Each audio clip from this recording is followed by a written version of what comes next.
When I was 16, I heard the words that would haunt me for years: "You're the disappointment of the century." My father didn't yell when he said it. He didn't even sound angry. He said it like it was a fact, something carved into stone, something I couldn't argue with.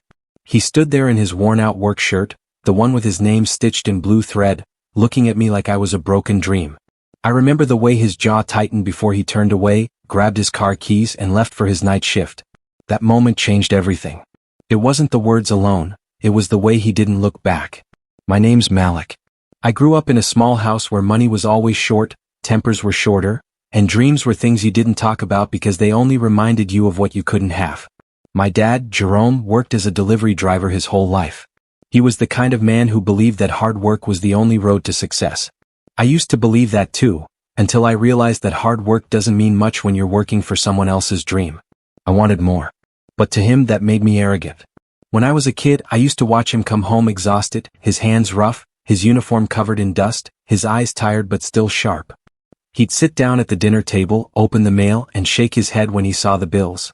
Then he'd look at me and say, "You better not end up like me, Malik." But the older I got, the more I understood that he didn't mean it the way I thought. He didn't want me to be better, he wanted me to be safe.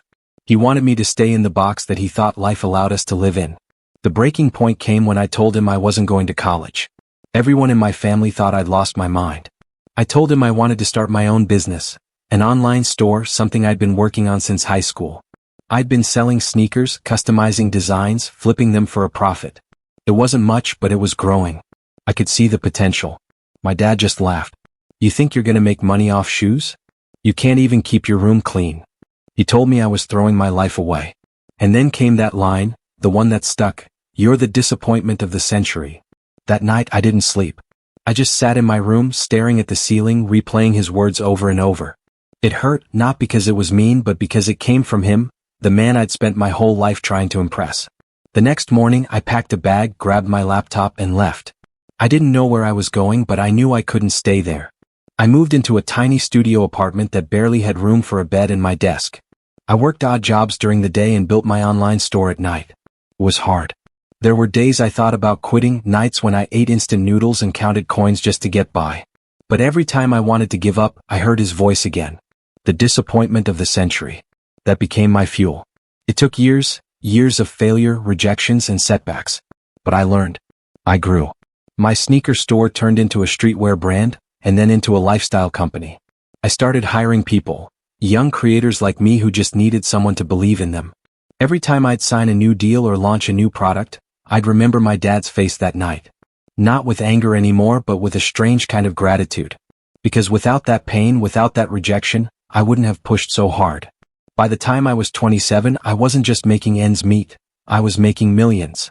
The brand I started from a beat-up laptop in that studio apartment had grown into a $50 million empire. We had offices in New York, Lagos, and London. My designs were being worn by celebrities I used to watch on TV. Reporters started calling me the young visionary, the self-made millionaire, and sometimes even the prodigy. But inside, I was still that kid trying to prove himself to the man who called him a disappointment. One afternoon, after a long business meeting, I was sitting in my office overlooking the city when my assistant walked in and said someone was waiting for me downstairs. When she said his name, my heart stopped. I hadn't seen my dad in almost 10 years. For a moment, I didn't know what to do. Should I see him? Should I walk away? I told her to let him up. When he stepped into my office, he looked different. Older. Tired. His hair had turned gray, his hands still rough from years of work. He looked around, taking in the luxury, the glass walls, the framed magazine covers with my face on them. Then his eyes landed on me. "Malik," he said quietly, "you really did it." I didn't know what to say. Part of me wanted to hug him. Part of me wanted to ask him if he still thought I was a disappointment. But before I could speak, he looked down and said something that broke me more than his old words ever did. "I deliver packages for your company now." For a second I thought I misheard him. But I didn't. He had taken a job as a contract driver, not knowing the company he worked for was mine. My mind went blank. All those years I'd been trying to prove him wrong, and now he was standing there in my building working under my name. The room was silent. I could see the shame in his eyes, the regret, the years of unspoken words hanging between us. My chest felt heavy like I was 16 again, hearing him call me a disappointment. But now things were different. I wasn't that kid anymore. I was the man who had built an empire from the very pain he gave me. And just as I opened my mouth to finally tell him everything I'd held inside for years, to ask him why, to tell him how much it hurt, he said something that stopped me cold. "Before you say anything, son," he said, his voice trembling, "there's something you don't know." And that's when everything I thought I understood about my father, and my past, started to unravel. To be continued. I stared at my father, frozen, the hum of the air conditioner suddenly sounding louder than ever. The man standing in front of me wasn't the same one I remembered from my teenage years. He looked smaller somehow, not in size but in spirit. His eyes, those sharp, commanding eyes that once looked down on me with disappointment, were softer now, almost afraid. I didn't know what to say. 10 years of silence, anger, and distance hung heavy between us, and now he wanted to tell me something I didn't know? I leaned back in my chair trying to steady my voice. "What do you mean?" I asked. He didn't answer right away. He took a deep breath, looked around my office again and gave a faint, almost sad smile. "You've done well for yourself, Malik. Better than I ever imagined." He said it like he meant it, but there was something underneath, something he wasn't saying. He rubbed his hands together the way he used to when he was nervous. "I didn't come here to ask for anything," he continued softly. "I came because I needed to tell you the truth." The truth. That word hit me like a brick. For years I thought I knew everything there was to know about my father. He was strict, stubborn, and proud, too proud to ever say he was wrong. What truth could he possibly have hidden from me now? My chest tightened as he finally looked me in the eyes. "When I called you a disappointment," he said slowly, "it wasn't because I didn't believe in you. It was because I was scared of what would happen if you failed." I frowned, confused. "Scared of what?" He hesitated. "Of you ending up like me." His voice cracked a little. "I wanted more for you, but I didn't know how to say it. So instead, I pushed you away." I wanted to believe him, but the wound was still there. "You didn't just push me away, Dad. You crushed me. You made me feel like I wasn't worth anything." He looked down, guilt flickering across his face. "I know," he whispered. "And that's why I'm here. Because there's more to what happened than you realize. The things I said back then, they weren't just about you. They were about me." Something about his tone made my stomach tighten. He reached into his jacket pocket and pulled out an old photograph, faded, folded at the edges. He placed it on my desk. It was a picture of a young man standing in front of a delivery truck, smiling proudly. It took me a second to recognize him. It was my father years before I was born. "That was my first business," he said quietly. "Jerome's Express." I blinked, surprised. "You had a business?" He nodded. "Yeah, a small one. I started it when I was 23. I had 3 trucks, a small team, and big dreams. I wanted to build something that would last, something my family could be proud of." He paused, eyes distant. "But it didn't last. I trusted the wrong people. One of my partners took off with the money and the business collapsed. I lost everything, my savings, my home, my confidence. After that, I swore I'd never take a risk again. I started working deliveries for someone else, just trying to survive." The words hit me hard. I'd never known any of this. My father had always acted like he didn't understand dreams, like ambition was foolish. But now it made sense. He wasn't mocking me because he didn't believe in success. He was mocking me because he'd once believed in it too, and lost. He looked back at me, his voice lower now. "So when you came to me talking about starting a business, all I could see was that young fool I used to be. I thought I was protecting you from making the same mistakes. But I see now, maybe I was just protecting myself from watching you succeed where I failed." For the first time, I didn't know whether to be angry or sad. The walls I'd built over the years started to crack, but I wasn't ready to let them fall. "You could have told me," I said. "You could have said all of this back then." He gave a weak smile. "You were 16. You wouldn't have listened." He wasn't wrong. I probably wouldn't have. But still, it hurt to know that the years of silence, the pain, the distance, all came from something he'd never found the courage to say. For a few moments we just sat there in silence. Outside the window the city buzzed with life. Cars, lights, people chasing their dreams just like I had. My father looked out, eyes glistening. "You know," he said softly, "I see your trucks everywhere now. The big silver ones with your name on them. Malik Global Logistics." He smiled faintly. "You did exactly what I couldn't. You built something real." I wanted to say thank you, but my throat felt tight. I didn't know how to react. There was a part of me that still wanted him to apologize properly, to say he was proud of me out loud. But another part of me, maybe the older, wiser part, knew that this was his way of saying it. Then, just as I thought the conversation was coming to an end, he said something that made my pulse race. "But that's not all I came here to tell you," he murmured. "There's something else you need to know, something about your mother." The room suddenly felt smaller. My mother had died when I was a kid. I didn't remember much about her, just flashes of laughter, the smell of her cooking, the sound of her voice singing softly when she thought no one could hear. My father never talked about her. Not once. It was like she'd disappeared, erased from our family story. And now he wanted to bring her up? "What about her?" I asked, my voice sharper than I meant. He swallowed hard. "She didn't die the way you think she did." I froze. My heart started pounding in my chest. "What are you talking about?" He looked away, pain etched deep into his face. "I can't say everything yet. But the truth is, there were things happening back then, things I didn't tell you because I thought it would protect you. I thought burying it would make it easier. But it didn't. It just made everything worse." I leaned forward, my voice trembling. "Dad, what do you mean? What happened to her?" He hesitated, his lips trembling like he wanted to speak but couldn't. Finally he said, "All I can tell you is this. Your mother didn't just leave this world because of sickness. There were people involved. People who didn't want her, or us, to succeed." The words felt heavy, unreal. "People? What people?" He shook his head. "You're not ready to hear it yet. But you will be soon. There are things I need to show you. I've been keeping them for years, waiting for the right time." I stared at him, trying to process what he was saying. My whole life I thought my mother had died from an illness. That's what he told me. That's what everyone told me. And now, suddenly he was saying there was more, something hidden, something dark. My pulse quickened, my mind racing with questions. "Why now?" I asked quietly. "Why are you telling me this after all these years?" "You're ready," he said. "Open this. It'll explain everything." I looked down at the envelope, my name written across it in his shaky handwriting. When I looked up again, he was already walking toward the door. "Dad, wait," I called. But he didn't turn around. He just paused at the doorway and said softly, "No matter what happens next, remember, I was never disappointed in you. I was disappointed in myself." And then he was gone. I sat there for a long time, staring at the envelope, my chest heavy with emotions I couldn't untangle. Anger, confusion, fear, and something else, hope. The kind of hope that maybe, after all these years, I might finally learn who my parents really were, and why my father had spent a lifetime hiding the truth. But as I reached for the envelope, my phone buzzed. A message flashed on the screen from an unknown number. "Don't open it yet. They're watching." My hand froze midair.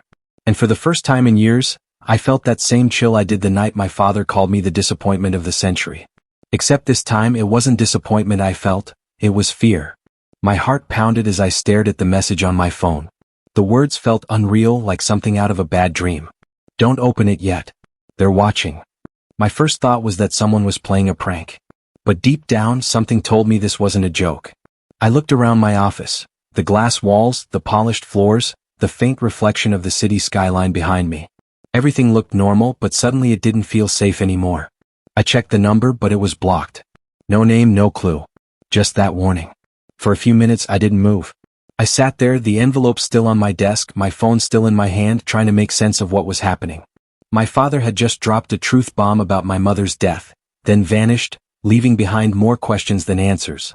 And now this? Who were they? And why would anyone be watching me? I called my assistant, Grace, and told her to hold all meetings for the day. I needed time to think. As soon as she left, I locked my office door and picked up the envelope again. It was small, light, whatever was inside didn't take up much space, but it felt heavy with meaning. My name was written in my father's shaky handwriting, the ink slightly smudged like he'd hesitated before writing it. I almost tore it open right then, but that message stopped me. "Don't open it yet." The words kept echoing in my head. I decided to take it home instead. I slipped the envelope into my jacket pocket and left the building through the underground parking garage, where I knew there were fewer security cameras. As I walked toward my car, I noticed something that made me pause. A black SUV parked a few spaces away, engine running, tinted windows. Nothing strange about that in the city, but the way it idled there, not moving, not leaving, it made my instincts buzz. I got into my car and drove off, checking my rearview mirror every few seconds. For a while it seemed like nothing was wrong.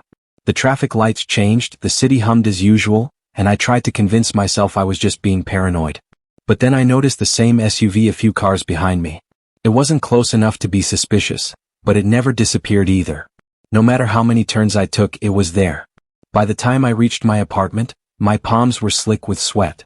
I parked in the underground lot, waited a minute, then went up the back elevator.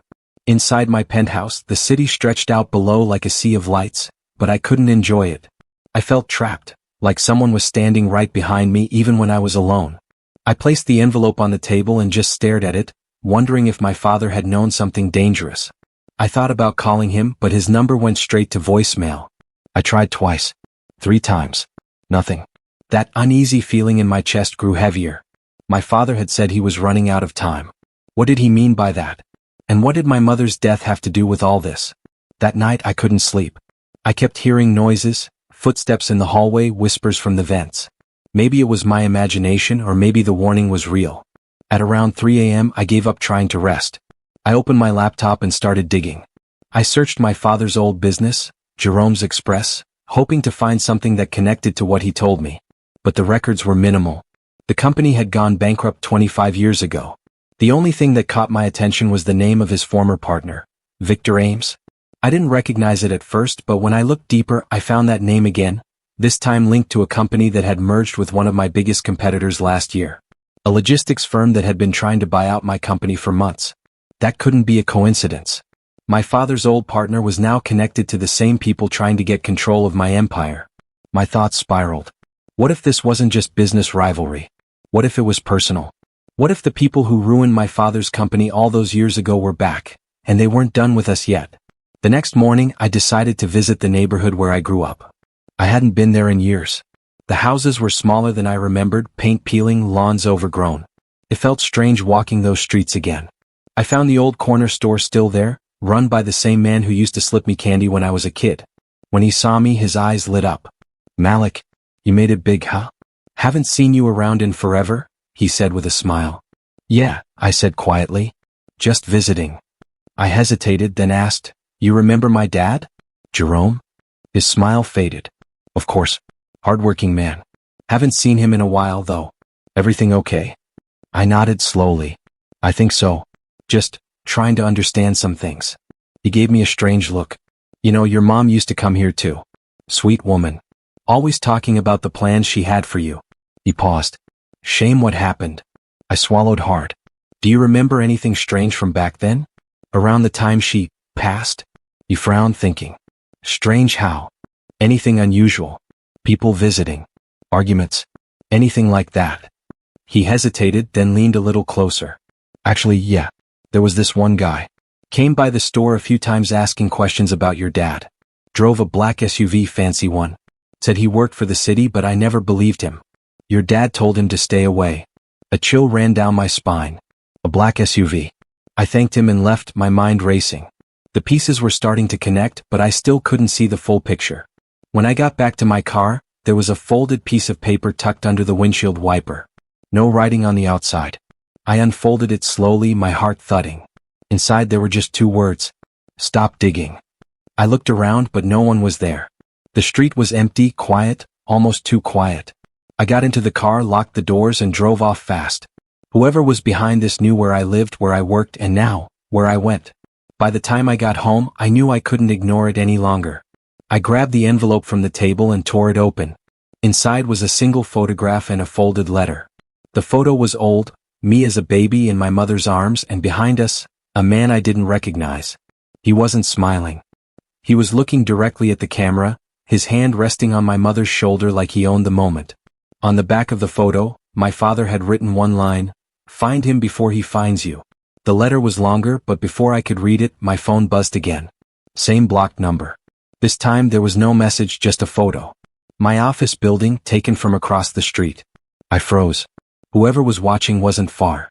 I didn't know who to trust anymore. My father had vanished. Someone was tracking me. And now my mother's death didn't look like an accident. I felt like my whole world was cracking open, revealing something dark underneath. As I stood by the window looking out at the city lights, I realized something else. Every empire, no matter how strong, is built on secrets. And mine might have been built on one that was never meant to surface. Somewhere out there, the truth was waiting. And so were the people who wanted to make sure I never found it. I stood frozen by the window, the city glowing beneath me like 1,000 tiny secrets waiting to be uncovered. My phone was still in my hand, the image of my office building burning into my mind. Whoever was watching me wasn't just trying to scare me, they wanted me to know they were close. Too close. My pulse thudded in my ears as I locked all the doors and shut the blinds. For the first time in years, I felt powerless, like that 16-year-old kid again, standing in front of my father with no idea what was coming next. I sat down at my desk, the letter from the envelope still in front of me. I hesitated before opening it, my hands trembling slightly. My father's handwriting filled the page, shaky but firm. "If you're reading this," it began, "it means I couldn't tell you everything in person. There are things about your mother's death, and about me, that you've been lied to about. You have to understand, I didn't keep these secrets to hurt you. I did it to keep you alive." The words made my stomach twist. Alive? What could he possibly mean? I kept reading. "The man in the photograph, his name is Victor Ames.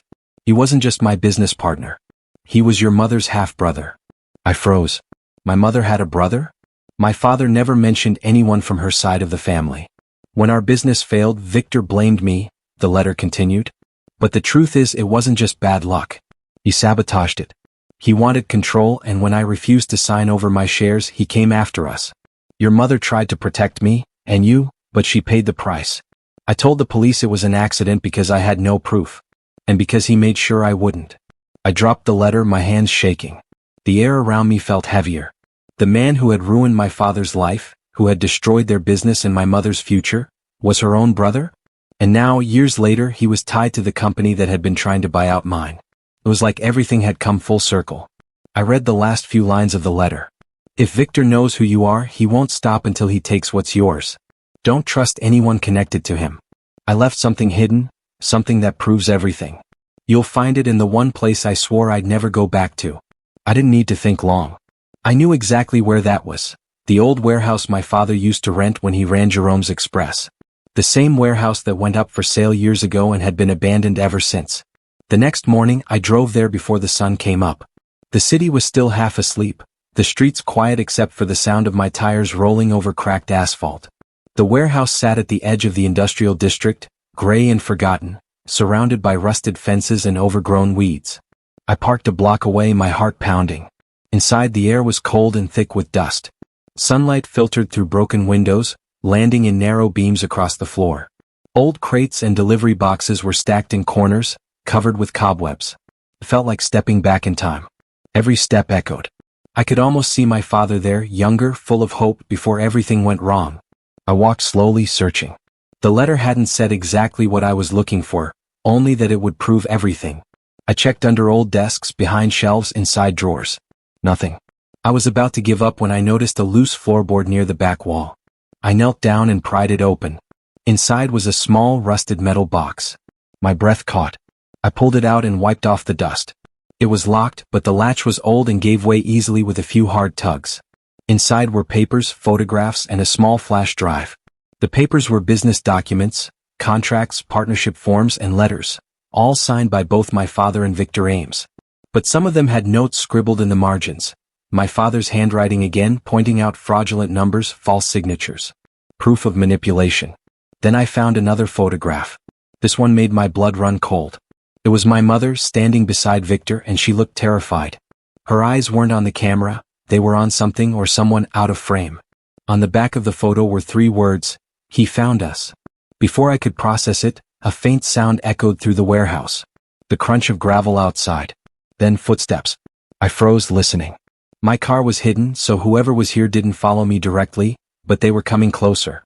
I quietly stuffed the papers and flash drive into my jacket and slipped behind one of the large crates. The footsteps grew louder, steady, unhurried. Whoever it was, they weren't trying to hide. Through a narrow gap between the crates, I saw a tall man in a dark coat walk in, scanning the space.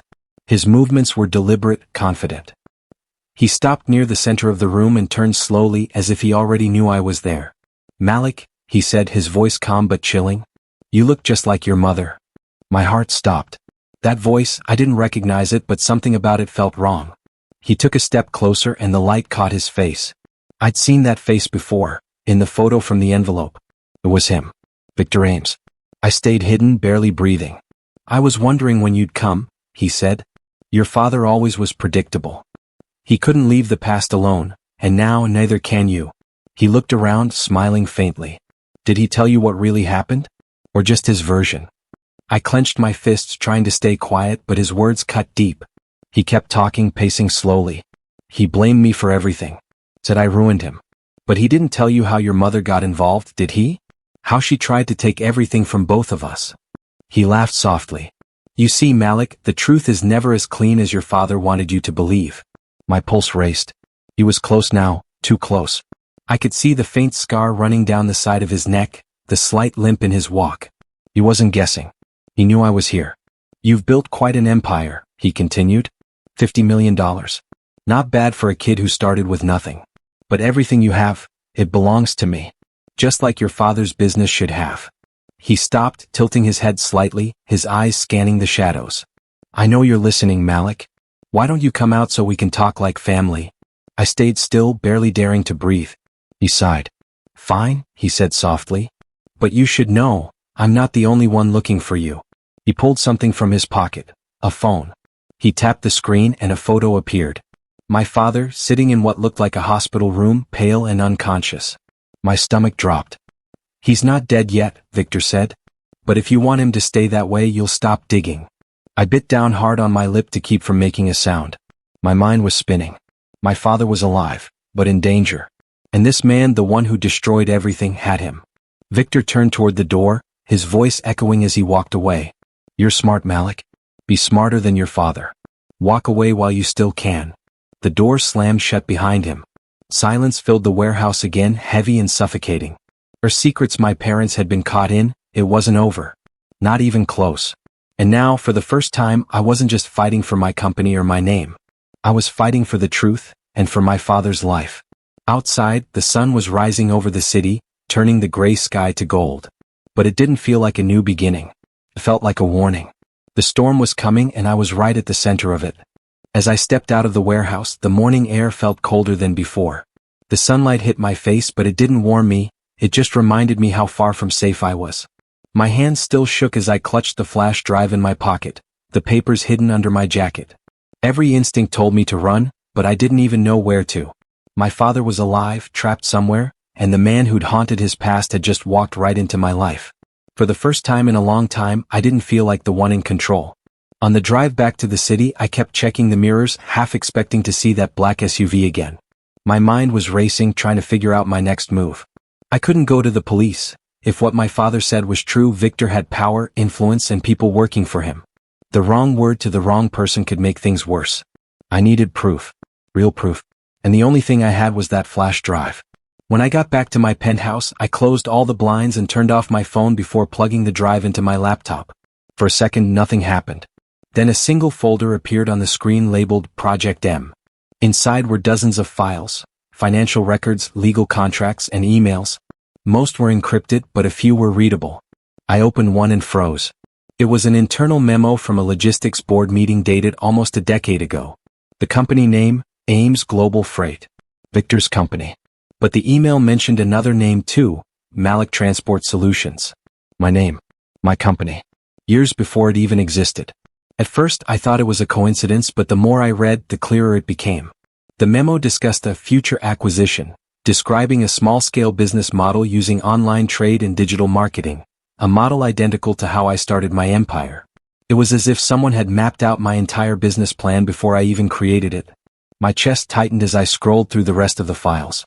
There were performance charts, projections, and personal data, information that could only have come from someone close to me. My breath caught when I saw the name on one of the reports. Grace. My assistant. There it was, email exchanges between her and a private investor, all leading back to Ames Global Freight. She'd been reporting on my meetings, product launches, and even personal travel schedules. My entire company, my movements, everything, I'd been watched from the inside. I felt sick. Grace had been with me for 5 years.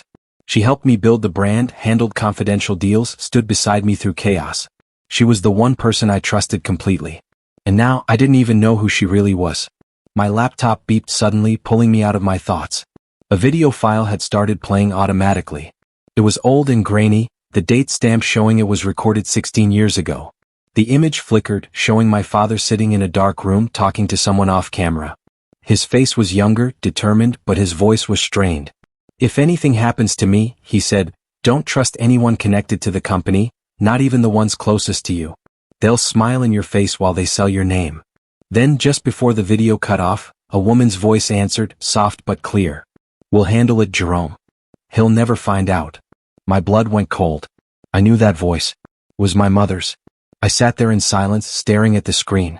My father had recorded that video years before everything fell apart. My mother had been part of it, whatever it was. And she wasn't as innocent as I'd been led to believe. Maybe Victor wasn't lying when he said the truth wasn't clean. Before I could process it, my intercom buzzed. My building had tight security, so it wasn't common for anyone to show up unannounced. I hesitated before pressing the button.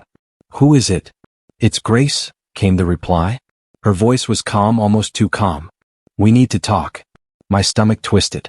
I looked at the laptop screen again, then back at the door. I didn't want to believe she was part of this, but the evidence was there. Still, I needed answers, and she might be the only one who had them. I buzzed her up but kept the flash drive in my pocket. When she stepped into the apartment, she looked different. Not in her appearance, but in her energy. The easy confidence she usually carried was gone. Her eyes darted around the room before settling on me. You found it, didn't you? She asked quietly. I didn't answer. I just stared at her. She sighed. Malik, listen to me. I didn't want it to go this far. You weren't supposed to find out like this. Find out what? I said sharply. That your company, your empire, was never entirely yours, she said. It was part of something bigger. Victor planned it years ago.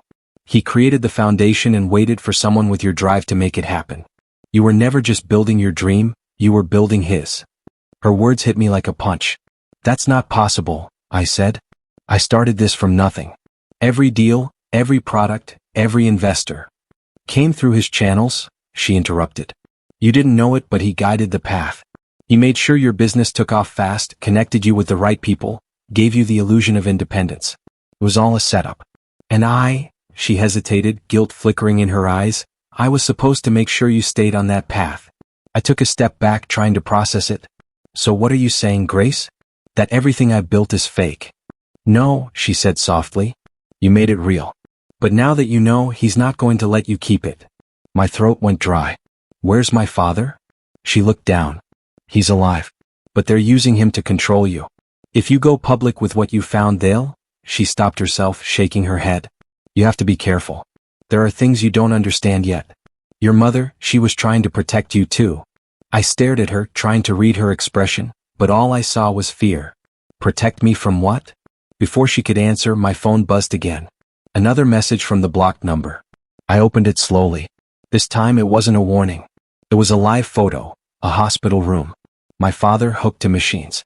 And standing beside him was Victor, holding something that looked like a small remote device in his hand. The caption below made my heart drop. You have 24 hours to hand over the evidence, or you lose him. The room spun for a moment. Grace stepped closer, her voice barely above a whisper. He's not bluffing, Malik. You have no idea what Victor's capable of. I turned toward her, the weight of everything pressing down like a storm. Then tell me, I said, my voice breaking, what do I do now? She hesitated, her eyes flickering to the flash drive in my pocket. You have something he doesn't want exposed. That means you have power. But if you use it wrong, you'll lose everything. Your father, your company, your life. For a long moment, neither of us spoke. The city lights flickered through the window, painting shadows across her face. I realized then that I didn't know who to trust anymore. Not even the people who claimed to be helping me. But one thing was clear. This wasn't just about family or business anymore. It was about control. About legacy.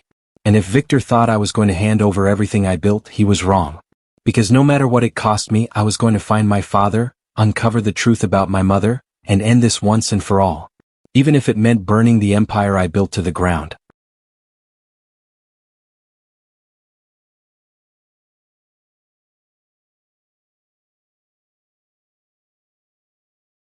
The following night felt endless.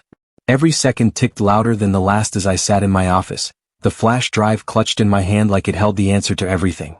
My father's face kept flashing in my mind, weak, pale, trapped in that hospital bed. Victor's threat echoed in my ears. You have 24 hours. My heart wouldn't let me forget it. I knew I couldn't wait any longer. I called Grace. She didn't answer at first, but when she finally did, her voice sounded tired and broken. Malik, please don't do anything reckless, she said. You're walking straight into his game. Maybe, I replied, but I'm done being a piece on his board. I knew where Victor would be, the annual logistics summit at his company headquarters. It was a massive event, broadcasted live, filled with executives, journalists, and cameras. If there was any place I could expose the truth without being silenced, it was there. Grace tried to talk me out of it, but I hung up before she could say another word. There was no turning back. I arrived at the summit early, blending into the crowd in a dark suit and hat. The air was thick with tension and false smiles. Everywhere I looked, I saw people who'd once dismissed me, men who had called my father a failure and me his echo. They had no idea that I was about to blow the entire industry wide open. When Victor took the stage, his voice boomed with confidence. "We've built the future of trade," he said, gesturing toward the massive LED screen behind him. "Partnership, innovation, and vision, that's what defines Ames Global." I watched him closely. The man was a master manipulator, smooth, charming, the kind of person people followed blindly. But tonight I was done watching from the shadows. I waited until he announced a special guest investor. That was my cue. I stepped out of the crowd and walked straight toward the stage. The security guards moved fast, but I held up a microphone from one of the nearby stands before they could stop me. "Special guest," I said, my voice echoing through the hall. "You mean the man whose company you built by stealing from others?" The room went silent. Cameras turned toward me. Victor froze, his smile fading for the first time. "Ah," he said finally, his tone calm but dangerous. "Mr. Malik? Always dramatic. To what do we owe the pleasure?" "You owe me the truth," I said, holding up the flash drive. "About my company. About my father. About everything you took from us." A murmur rippled through the audience. Victor tilted his head, feigning amusement. "Son, you're mistaken. Whatever story you've built in that head of yours. Save it," I cut in. "I have proof. Emails, contracts, recordings. You orchestrated everything. You used my father's research, his name, his dream, and then you left him to rot while you built your empire on his back." For a second his mask slipped. He looked straight at me and in his eyes I saw the truth. I wasn't wrong. Before he could speak, I pressed a button on the small remote in my pocket. The LED screen behind him flickered, then started playing the video from the flash drive, the one of my father from 16 years ago. His voice filled the room. "If anything happens to me, don't trust anyone connected to the company, not even the ones closest to you." Gasps spread through the audience. Reporters scrambled for their cameras. Victor stepped forward, trying to grab the mic. "Turn that off," he shouted, but the video kept playing, until the woman's voice spoke next. "We'll handle it, Jerome. He'll never find out." The room fell dead silent again. That voice, my mother's voice, echoed in the air. I froze. Everyone looked between me and the screen, confused. Victor smirked, regaining his composure. "You see," he said smoothly, "you've just proven my point. Your mother and I built this. Together. She wasn't the victim you thought she was. She was my partner." I felt my knees weaken. "You're lying." "Am I?" he said softly. "She came to me after your father's breakdown. She wanted security, a future for you. I gave her that. You were never just his son, Malik. You were the product of both of us, his ambition, her strategy." The words hit me like a storm. My chest felt hollow.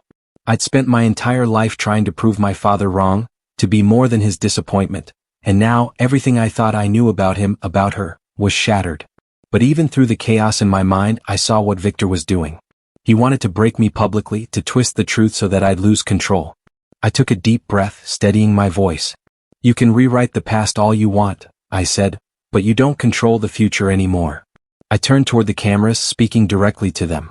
"Everything you've seen here is evidence of how power, greed, and betrayal shaped this industry. My father tried to build something honest. They destroyed him for it. But not anymore. I'm here to finish what he started." The crowd erupted, reporters shouting questions, executives whispering in panic. Victor lunged toward me, but security held him back. I walked off the stage, my heart racing. For the first time in years, I felt free. Outside, Grace was waiting near my car. Her eyes were red, like she'd been crying. "You did it," she said softly. "It's all over the news. He can't hide now." I nodded, exhausted but relieved. "What about my father?" She hesitated, looking down at her phone. "They found him. The authorities raided one of Victor's private facilities an hour ago. He's safe, Malik. He's alive." The weight on my chest lifted just a little. I leaned against the car, closing my eyes, letting the moment sink in. For the first time, it felt like the nightmare was finally ending. But then Grace's phone buzzed again. She looked at the screen and her face went pale. "What is it?" I asked. She slowly handed it to me. It was a message from an unknown number. Just one line. "You think Victor was the only one?" Below it was an image, another video thumbnail. It showed my father, awake in a hospital bed, speaking to someone standing beside him. The timestamp was from an hour ago. I tapped the play icon. The camera panned, revealing the person he was talking to. My breath caught in my throat. It was my mother. She was alive. And she was smiling. That was when I realized the story wasn't over. Not even close. The following night felt endless. Every second ticked louder than the last as I sat in my office, the flash drive clutched in my hand like it held the answer to everything. My father's face kept flashing in my mind, weak, pale, trapped in that hospital bed. Victor's threat echoed in my ears. "You have 24 hours. My heart wouldn't let me forget it. I knew I couldn't wait any longer. I called Grace. She didn't answer at first, but when she finally did, her voice sounded tired and broken. "Malik, please don't do anything reckless," she said. "You're walking straight into his game." "Maybe," I replied, "but I'm done being a piece on his board." I knew where Victor would be, the annual logistics summit at his company headquarters. It was a massive event, broadcasted live, filled with executives, journalists, and cameras. If there was any place I could expose the truth without being silenced, it was there. Grace tried to talk me out of it, but I hung up before she could say another word. There was no turning back. I arrived at the summit early, blending into the crowd in a dark suit and hat. The air was thick with tension and false smiles. Everywhere I looked, I saw people who'd once dismissed me, men who had called my father a failure and me his echo. They had no idea that I was about to blow the entire industry wide open. When Victor took the stage, his voice boomed with confidence. "We've built the future of trade," he said, gesturing toward the massive LED screen behind him. "Partnership, innovation, and vision, that's what defines Ames Global." I watched him closely. The man was a master manipulator, smooth, charming, the kind of person people followed blindly. But tonight I was done watching from the shadows. I waited until he announced a special guest investor. That was my cue. I stepped out of the crowd and walked straight toward the stage. The security guards moved fast, but I held up a microphone from one of the nearby stands before they could stop me. "Special guest," I said, my voice echoing through the hall. "You mean the man whose company you built by stealing from others?" The room went silent. Cameras turned toward me. Victor froze, his smile fading for the first time. "Ah," he said finally, his tone calm but dangerous. "Mr. Malik? Always dramatic. To what do we owe the pleasure?" "You owe me the truth," I said, holding up the flash drive. "About my company. About my father. About everything you took from us."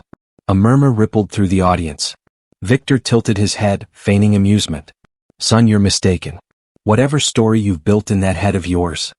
Save it," I cut in. "I have proof. Emails, contracts, recordings. You orchestrated everything.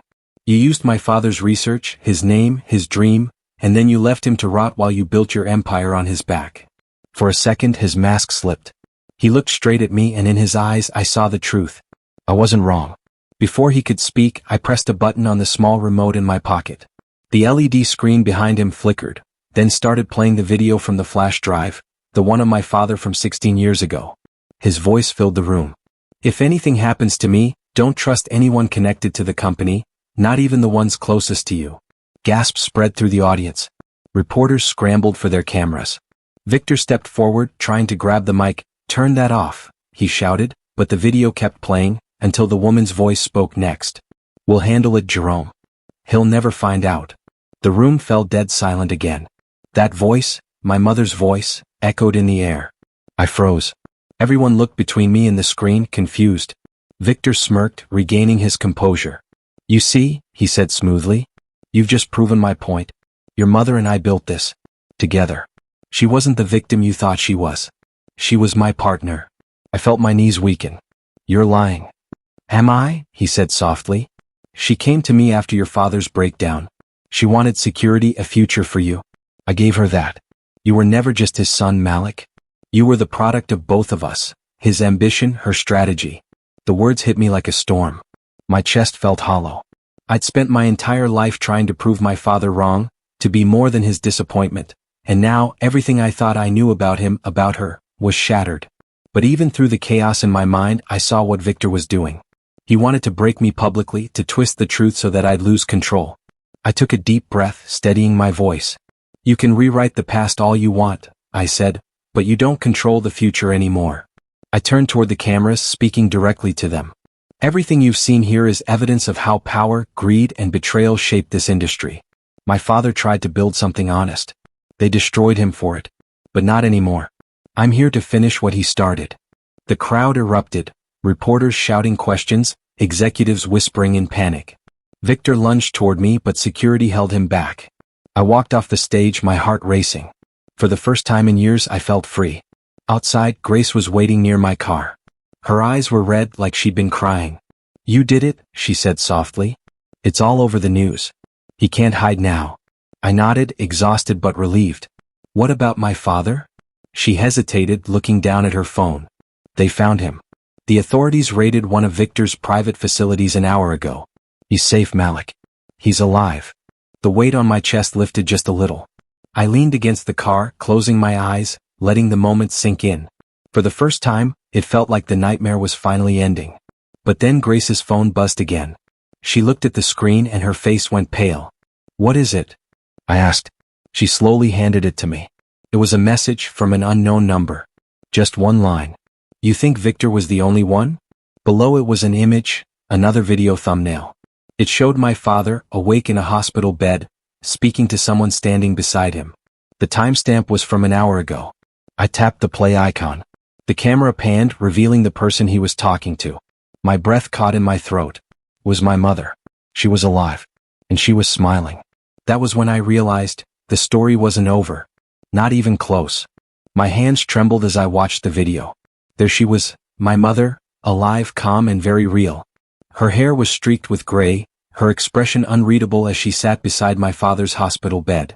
My mind couldn't keep up with what my eyes were seeing. For years I believed she had died. I'd built my entire identity around that loss. And now she was right there, looking as if she hadn't been missing for a single day. My father looked weak but alert in the footage. He was talking to her, but the sound was faint. I turned the volume up. You shouldn't have come, he said. They'll find out. I had to, she replied softly. He deserves to know the truth. The screen went black. My reflection stared back at me in the phone's glass. I didn't know whether to feel relief, anger, or fear. My whole life had been a battle against ghosts, of failure, betrayal, and pain. And now one of those ghosts was alive. Grace touched my arm gently. You should go to him, she said. Whatever this is, you need answers from her. Not from files or enemies, from her. She was right. For once, I didn't think about the company, the news, or even Victor. I just needed to look my mother in the eyes and ask why she left. By the time I reached the hospital, it was dawn. The sky outside was turning pale gold, and the halls were quiet except for the soft beeping of machines. I walked into the room slowly, almost afraid she'd vanish if I moved too fast. My father was asleep, his chest rising and falling in steady rhythm. And sitting beside him, just as in the video, was my mother. When she looked up and saw me, her eyes filled with tears. Malik, she whispered. You look just like him. I didn't speak at first. My throat tightened. You're alive, I finally said. All these years, you let me think you were gone. She nodded slowly. I had to. Victor wouldn't have stopped until he got what he wanted. He thought I knew where your father hid his research, and when I refused to tell him, I had to disappear. It was the only way to keep you safe. I clenched my fist. Safe? You let me grow up thinking I was the reason everything fell apart. You let Dad call me a disappointment while you hid in the shadows. Her eyes welled up again. I know, she said quietly. I wanted to come back so many times, but I couldn't risk Victor finding either of you. When I heard what you'd become, the empire you built, I thought maybe you were finally free from all this. I shook my head. Free? I walked right into his trap. Everything I built was part of his plan. I was fighting a war I didn't even know existed. She reached for my hand, but I stepped back. I'm not asking for forgiveness, Malik, she said softly. I just want you to understand that none of this, your father's pain, your success, even Victor's downfall, was for nothing. You proved that legacy isn't about blood or mistakes. It's about what you do with the truth. I stood there for a long moment, looking at her, this woman who had haunted my dreams for years. Part of me still felt angry, betrayed even. But another part, a quieter part, finally understood. All the pain, the abandonment, the endless drive to prove myself. It had forged me into someone who could survive this. My father stirred in his bed.